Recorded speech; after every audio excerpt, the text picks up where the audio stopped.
Okay. This is the first lesson for college algebra. We are studying right now the introduction of sets, real numbers, and set theory. And this is based on teacher-created notes.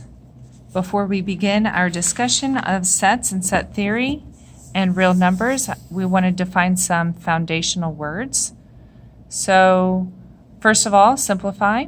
Simplifying expressions means to perform operations on a given expression until you can't perform any operations anymore. This is not the same as solving an equation. Evaluating an expression is when we are given certain variables we're given certain values, for variables, and we plug in those values and then simplify the expression. When we solve equations, first of all, an equation means that you have to have an equal sign.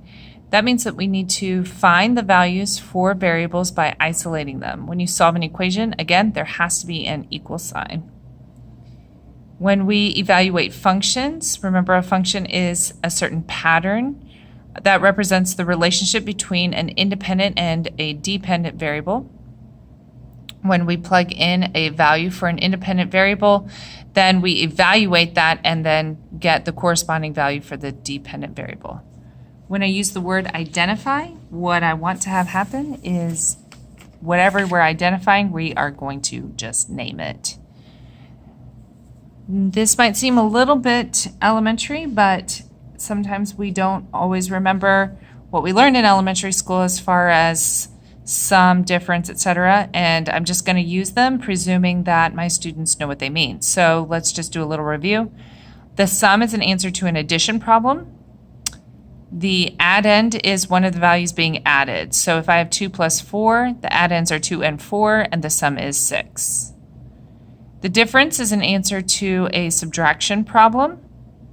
So if I have 2 minus 4, that equals -2. 6 minus 5 is equal to 1. In each of these cases, -2 and 1 is considered the difference. A product and a factor. So a product is the answer to a multiplication problem. The factor is the values that are being multiplied. So if I have 2 times 4 is equal to 8, the two factors are 2 and 4, and the product is 8. The quotient is an answer to a division problem. If I have 36 divided by 9, this is equal to 4, okay? And 12 divided by 4 is 3, and 100 divided by 4 is 25. So in each of these cases, I wrote a division problem in the 3 main ways that they appear in our mathematics experience. And the quotient is the answer to each of them, so 4, 3, and 25 respectively. The dividend is the number that is being divided. The divisor is the number by which another number is being divided.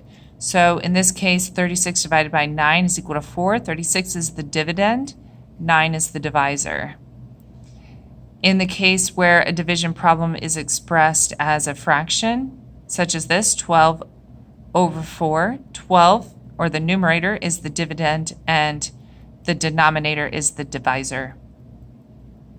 When it's expressed using this symbol for division, 100 divided by 4, 100 is what is being divided, that is the dividend, and 4 is the number into which we are trying to divide. So 4 is the divisor.